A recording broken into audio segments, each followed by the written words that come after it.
আসসালামু আলাইকুম ওয়া রাহমাতুল্লাহি ওয়া বারাকাতুহু। যে যেখান থেকে দেখছেন প্রত্যেকের উদ্দেশ্য করে আমার একটা বার্তা। আগামীকাল 27শে মে খিলকাপুরে ফুরকাত আহলে সুন্নাত ওয়াল জামাতের ব্যবস্থাপনায় যে ওয়াকফ কালাকানুনের বিরুদ্ধে যে প্রতিবাদ সভা এবং এই আবহাওয়া চারিদিকে ঝড়পানি হচ্ছে, এতে হয়তো অনেক মানুষ দ্বিধাদ্বন্দ্বের মধ্যে পড়ছে। ইতিপূর্বেই কয়েকজন ফোনও করেছে ইতিমধ্যে। মনে রাখবেন একটা কথা, কোনো অবস্থাতেই আমাদের প্রোগ্রাম বন্ধ হচ্ছে না ইনশাল্লাহ।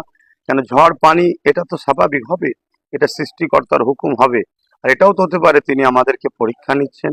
আর আমাদের আন্দোলন সংবিধান বাঁচানো এবং ইসলাম ধর্মের ঐতিহ্য মসজিদ মাদ্রাসা কবরস্থান খানকা যেটা ওয়াকফ সম্পদ, এটাকে বাঁচাবার লড়াইতে এই সামান্য ঝড় পানিকে দেখে আমাদের পিছিয়ে গেলে বা ঘরে বসে গেলে এটা আমাদের চলবে না।